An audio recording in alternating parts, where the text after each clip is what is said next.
Bapak Ibu, saudara-saudari yang dikasihi Tuhan, puji syukur kepada Tuhan jikalau kita boleh bertemu di dalam Maranatha Bible Study malam hari ini. Kita bersyukur dari pagi sampai pada malam Tuhan menyertai setiap kehidupan kita. Mari kita mau datang kepada Tuhan sebelum kita diperlengkapi. Sama-sama dengan segala kerinduan kita katakan kepada Tuhan, Engkau ada bersama kami dalam setiap musim kehidupan kami.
Salam saudara sekalian, kita jumpa lagi dan pada minggu ini atau hari ini kita masuk kepada kesimpulan.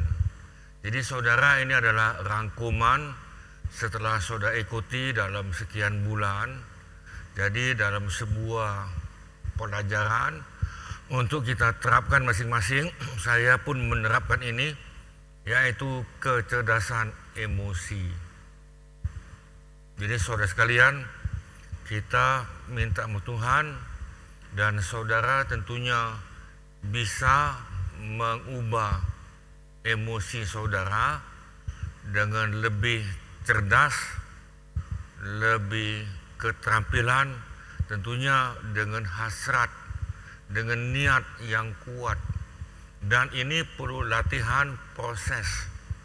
bukan setahun juga bukan, tetapi sepanjang tahun sampai kita sampai ke rumah Bapak. Saya pun baru menyadari setelah saya pelajari dalam kecerdasan emosi ini. Tapi puji Tuhan, kita semuanya belajar. Namanya belajar dalam proses. Sehingga menjadi saudara, menjadi pemimpin efektif dan efisien dan tepat guna dan bermanfaat bagi diri kita dan bagi masyarakat. Nah, jadi saudara, kita sampai pada kesimpulan, kita akan melihat, nah saudara, kalau di atas saudara masih ada yang belum jelas, saudara buka aja dalam YouTube ini, buka saja, saudara bisa lihat ulang-ulang supaya saudara dapat mengerti. Dan kalau memang butuh, perlu, saudara print saja, dicetak, dan saudara bisa minta dengan kami, hubungi kami akan kirim soft copy dalam bentuk PDF. Kami akan kirimkan pada saudara, minta aja, tidak apa-apa. Semuanya gratis, saudara bisa lihat. Nah, saudara sekalian, harapan kami menjadi berkat bagi saudara sekalian. Nah, sebelumnya kita akan doa dulu. Tuhan, kami sudah sampai kepada kesimpulan, dan biarlah kami dapat menjalankan kecerdasan emosi kami masing-masing, sehingga kami semakin serupa dengan Yesus yang ada sehingga kami menjadi Yesus Tuhan yang ada di muka bumi ini, sehingga kami menjadi duta besarnya Tuhan. Terima kasih Tuhan. Roh Kudus, hidupkan ini semuanya dalam nama Tuhan Yesus kami mohonkan. Amin. Nah, saudara sekalian, kita sampai kepada kesimpulan. Nah, sebelumnya saya akan coba lagi menjelaskan pada saudara, ini adalah seorang pendeta, John Maxwell. Pendeta ini cukup terkenal sebagai pendeta kebangunan atau pembangunan gereja. Nah, saudara, kalau saudara lihat bagaimana pendeta John Maxwell dalam sebuah bukunya, dia menulis kita perlu mencontoh daripada Nehemia. Dan pendeta John Maxwell membuat sebuah akronim dengan huruf leader. Leader ini artinya dalam bahasa Inggris itu pemimpin. Nah, jadi apa itu leader tadi? L itu dia buat itu menjadi learner. Kita sebagai pemimpin perlu belajar, learner.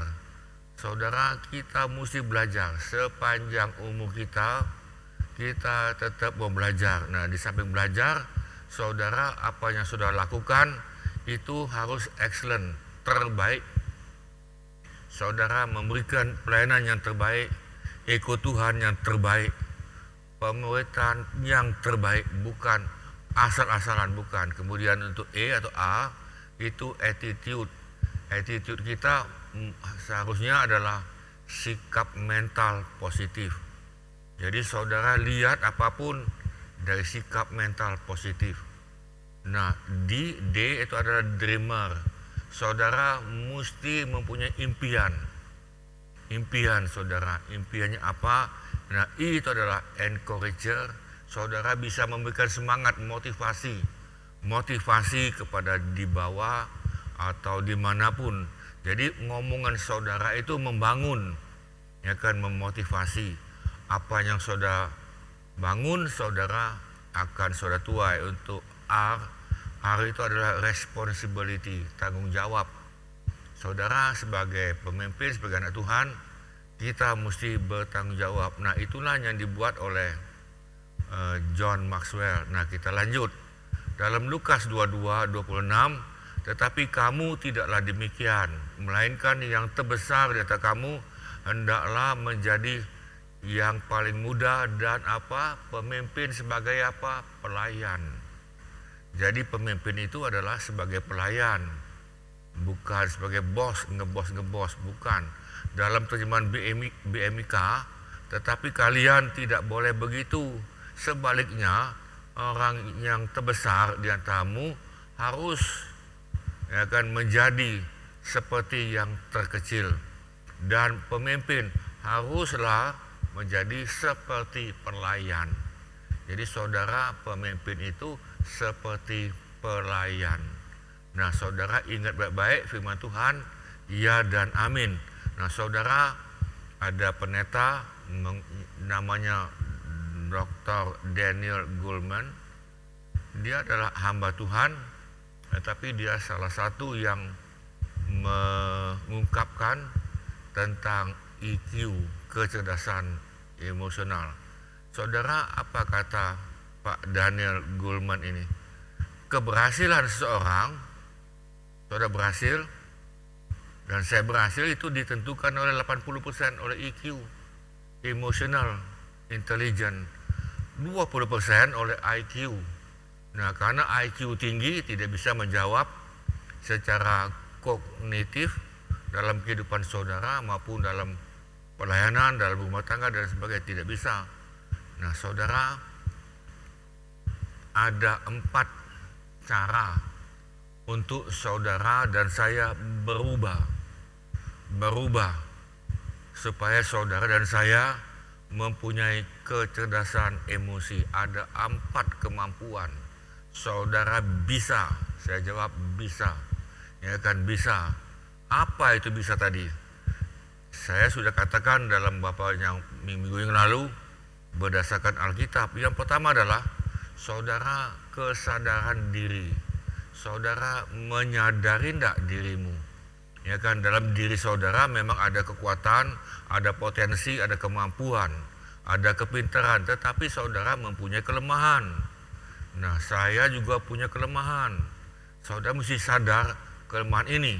Nah, jadi saudara bisa berubah dan Tuhan berikan kesempatan. Dan memang waktu kita mau berubah, walaupun ada kesempatan, ada tantangan, tapi saudara jangan takut. Tantangan, rintangan itu membuat saudara lebih naik kelas. Yang kedua, saudara mempunyai kemampuan untuk mengelola diri sendiri. Saudara mampu untuk mengelola diri kita. Diri saudara yang mengelola. Saya tidak bisa mengelola diri saudara, tidak bisa. Jadi saudara mempunyai kemampuan, mempunyai kompetensi atau abilities untuk mengubah kecerdasan emosi.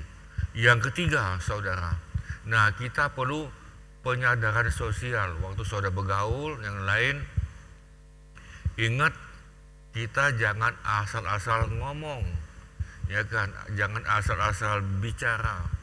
Amsal mengatakan kalau kita asal-asal ngomong, saudara, itu akan menuju kepada hal yang tidak baik. Jadi saudara, kita jaga mulut, jaga yang lain, kesadaran supaya kita jangan menyakiti hati orang lain. Nah, di sini adalah peranan empati, bukan simpati. Nah, saudara, yang keempat, hubungan. Saudara, kita ini bukan hidup sendirian. Tuhan tidak pernah menciptakan manusia itu hidup sendirian, tidak pernah. Kita justru saling tergantungan satu yang lain. Memang Tuhan ciptakan seperti itu. Jadi saudara mempunyai kemampuan untuk interaksi dengan sesama manusia, sesama kawan yang lain. Nah, saudara ingat, saudara dan saya mempunyai kemampuan sadar diri, sadar. Nah, saya sudah katakan pada waktu dulu ada anak sulung, anak bungsu. Saudara bisa mengelola dirimu. Yang ketiga, kesadaran sosial. Yang keempat, hubungan sosial. Nah, saudara, tentunya ada pertanyaan, apa manfaatnya kesadaran emosi? Ya kan, tentunya saudara akan tanya, manfaatnya apa? Yang jelas untuk diri masing-masing. Saudara bisa mengubah emosi saudara untuk diri saudara. Kalau tidak, saudara, ya kan, saudara bisa lihat sakit penyakit. Nah, ini ya kan, tanpa sadar ini sakit penyakit datang dan Tuhan tidak izinkan saudara itu sakit, tapi sakit itu kita ciptakan sendiri. Lalu saudara, untuk apa? Untuk kita kalau pacaran, ya kan, untuk suami istri dalam rumah tangga, jangan mau menang sendiri. Nah, saudara, dalam rumah tangga dengan kakek, dengan nenek, dengan menantu, dengan mertua, dengan ipar. Nah, ini adalah hubungan yang lebih luas lagi. Saudara, waktu saudara sekolah, kuliah tadi, itu pun banyak manfaatnya. Kemudian kalau saudara dagang, nah dagang ini saudara, kalau saudara terapkan kecerdasan emosi, saudara akan berhasil. Kemudian apa lagi? Tempat kerja. Kemudian apa lagi? Dalam gereja. Nah, dalam gereja ini semuanya penting. Bisa katakan amin. Jadi saudara, manfaatnya banyak sekali. Terlalu banyak ini nih. Nah, kalau saudara tidak bisa mengendalikan emosi, tidak bisa ini, memang saya sudah katakan tadi itu akan datang sakit penyakit, bukan saya minta, bukan. Nah, saudara, kalau emosi menguasai saudara, emosi menguasai saudara. Saudara, dia akan menguasai roh. Roh saudara akan ditunggangi. Kemudian jiwamu, pikiranmu itu menjadi kusut. Ya kan, nah, saudara, jiwa saudara tidak ada sukacita, dengan gelisah, marah, panas ini tadi kan. Nah, saudara, ini mengakibatkan tubuh kita rusak. Ya kan, tubuh ini rusak. Padahal tubuh ini tempat Roh Kudus, bukan tempat rumah sakit. Tubuh ini bukan tempat sakit, bukan. Jadi saudara coba belajar, dan memang dalam kedokteran sudah mengatakan 95% manusia itu sakit oleh karena emosi. Dan memang itu betul. Jadi saudara coba belajar ini semua untuk diri kita masing-masing, supaya saudara mengalami sukacita, damai sejahtera di bumi, melampaui akal, otak, dan pikiran dan semuanya. Nah, saudara, kita masuk di sini, saudara pengen menjadi pemimpin, inginkan? Nah, itu diciptakan. Memang saudara dilahirkan sebagai mempunyai karunia memimpin, itu betul. Ya kan, pemimpin itu dilahirkan. Tetapi saudara, itu mesti dipoles. Harus dipoles lagi, dipoles. Nah, ini dibutuhkan mentor. Saudara butuh mentor. Saya pun butuh mentor. Walaupun sudah begini, saya masih butuh mentor. Entah itu di atas atau di bawah. Pemimpin itu tadi saya sudah katakan diciptakan. Walaupun saudara sudah lahir, ya kan, mempunyai kemampuan untuk memimpin, terutama anak sulung, terutama ini. Nah, saudara, kita butuh mentor. Nah, saudara, dalam pelajaran tempoh hari, ya kan, kita sudah ada tentang mentor, tetapi saya akan ulang lagi kenapa kita butuh mentor, dan saudara butuh di mentor, dan saudara mempunyai menti di bawah. Saudara lihat gambar ini lagi, memang ini adalah ulangan, ini ringkasan. Ada seorang baju hitam, dia mau menyeberang, tapi ada jurang pemisah. Jurang pemisah itu adalah dosa. Akibat dosa, dia kalau meninggal masuk neraka, itu sudah pasti. Walaupun saudara usahakan buat ini, itu tidak menjamin. Tetapi yang menjamin adalah Yesus. Yesus katakan, akulah jalan, akulah kebenaran, akulah hidup. Seorang pun tidak sampai kepada Bapa kalau tidak melalui aku.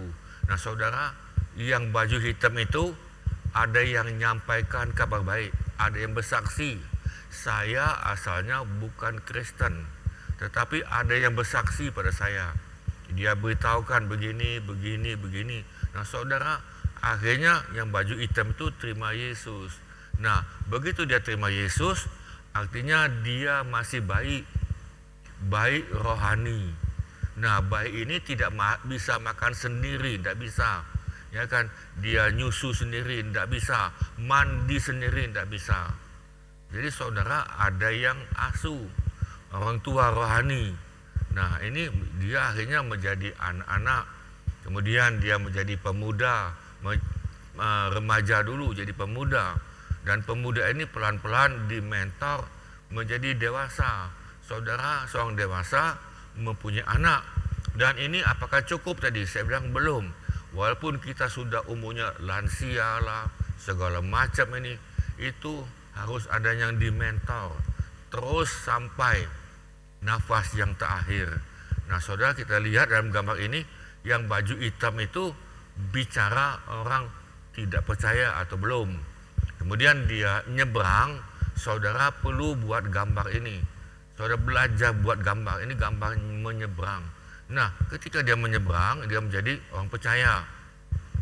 Orang percaya tadi saudara, itu ada yang mementor, dikasih tahu, ya kan, ada pelajaran. Nah, kamu mesti dibaptis air. Kemudian apa lagi? Tidak cukup itu, tetapi saudara perlu baptisan Roh Kudus. Perlu sekali, sangat perlu, sangat penting. Kemudian saudara diajarin lagi yang baru tadi itu masih bayi atau remaja atau pemuda rohani, ajar dia untuk doa. Apa itu doa tadi? Nah saudara, ajarkan dia tentang firman Allah. Firman Tuhan itu apa? Alkitab itu apa? Mesti jelaskan itu. Yang kelima, saudara ajari dia pengajaran. Karena pengajaran yang benar itu memang dari Alkitab, tetapi ada yang mentor. Saudara coba belajar menguasai doktrin Alkitab. Di GJA ini ada 11 pengakuan iman dan ada TGPP, itu kalau perlu di situ. Nah saudara perlu pengajaran. Yang keenam, saudara harus ada persekutuan. Saudara apalagi ini nih? Saudara ajar dia untuk bersaksi, untuk dia bersaksi. Kemudian 8, ajar dia untuk melayani. Kita sebagai anak Tuhan tidak bisa hanya duduk diam pulang, tidak bisa begitu. Duduk diam pulang boleh hari Minggu, itu adalah hari impatasi saudara. Di luar nanti di waktu sekolah, waktu kerja, waktu dagang, saudara bersaksi, ya kan, bersaksi semuanya tadi. Nah lalu yang ke-9, saudara ajari muridmu untuk memuridkan lagi yang lain. Jadi ini adalah estafet. Nah saudara, kita lihat yang gambar berikut ya. Nah jadi saudara, dalam pementoran itu ada 9 jenis mentor. Nah kita lihat mentor intensif atau aktif, ada mentor pasif, mentor kadang-kadang. Nah kita lihat di sini mentor aktif atau intensif itu saudara menjadi mentor di bidang memuridkan, ya kan, saudara memuridkan ini. Nah bahannya saudara bisa lihat di dalam YouTube, itu ada dalam pelajaran SMK ada 12.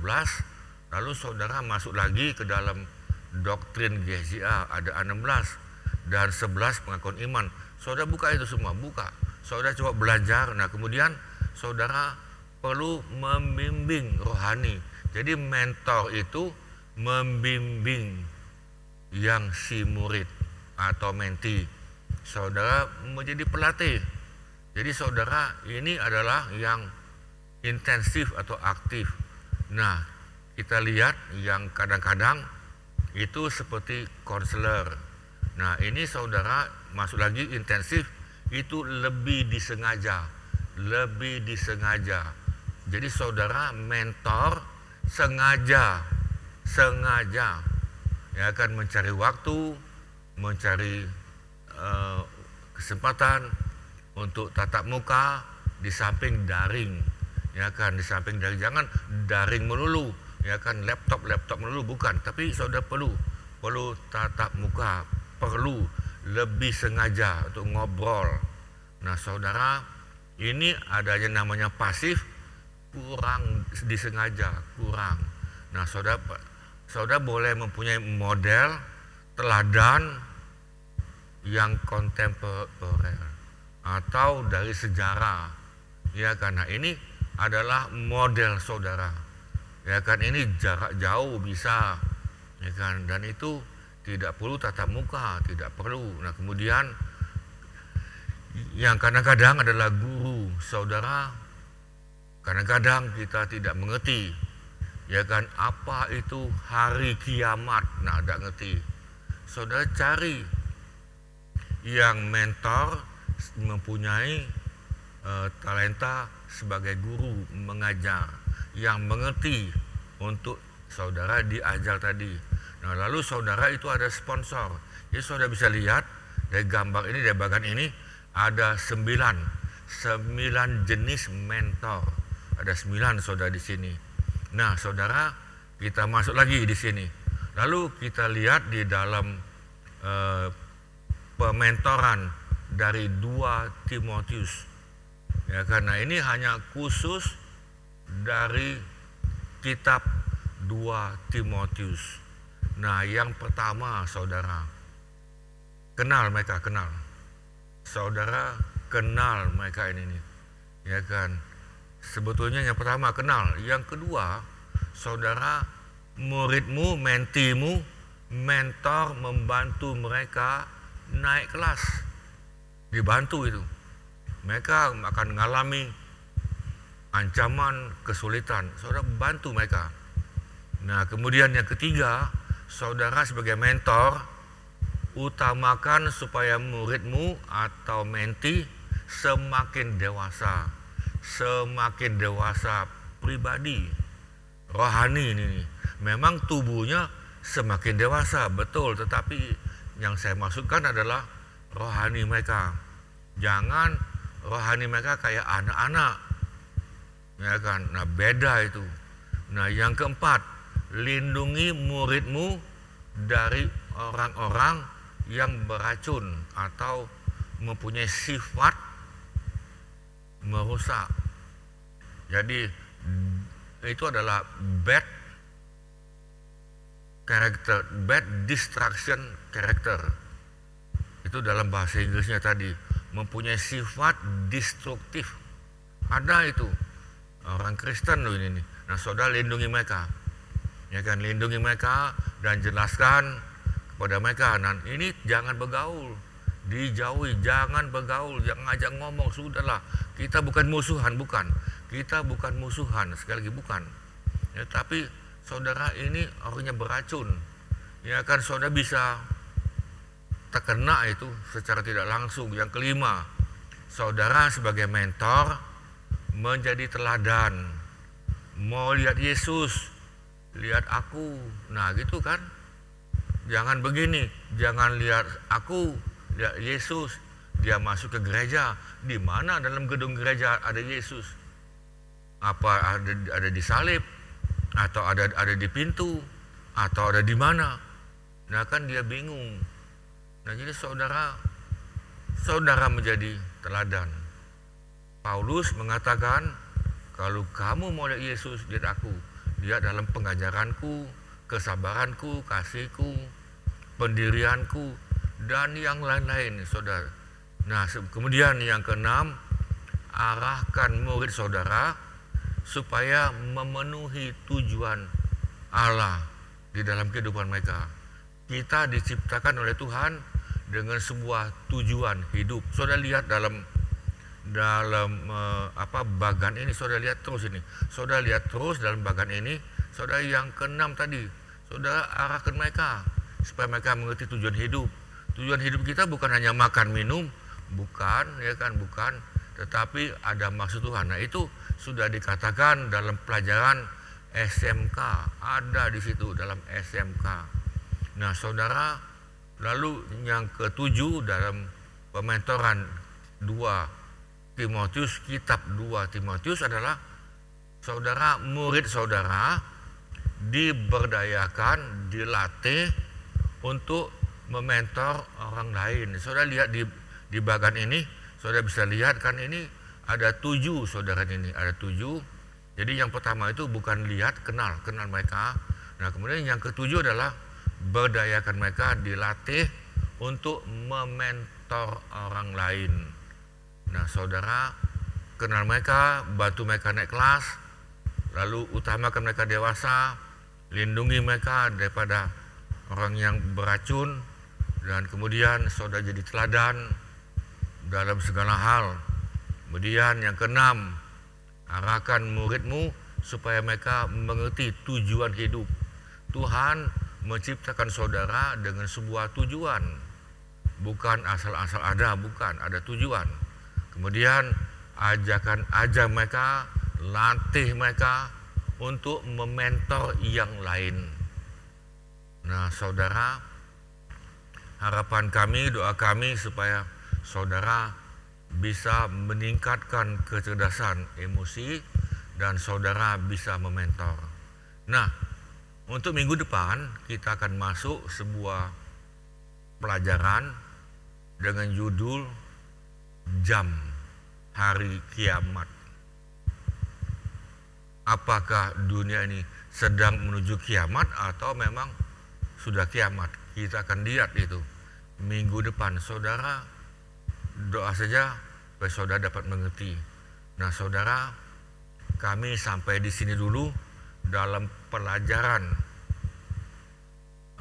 emotional intelligence atau pelajaran dan kita terapkan kecerdasan emosi.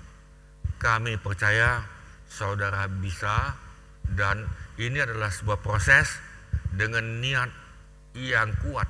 Saudara harus ada niat yang kuat, dan ini proses, sekali lagi, proses. Saudara akan menghadapi tantangan, akan menghadapi kendala segala macam, itu sudah pasti.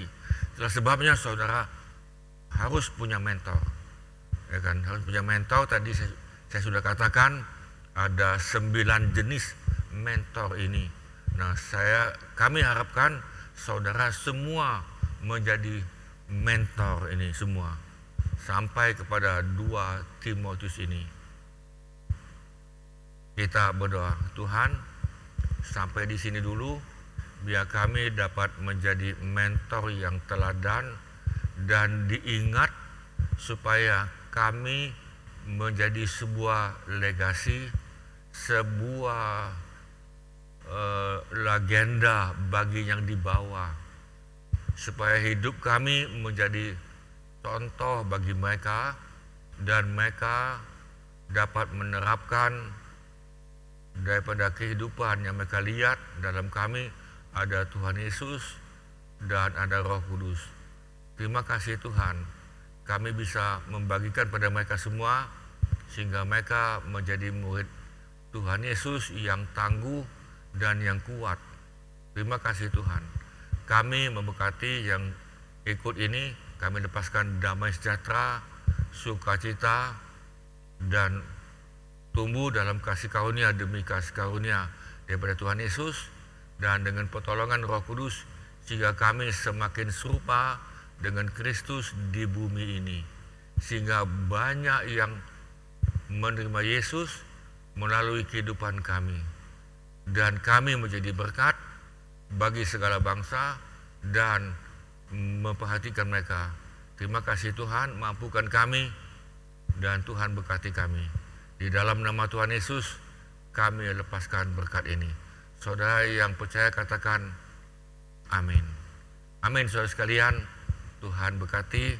Sampai jumpa lagi. Amin.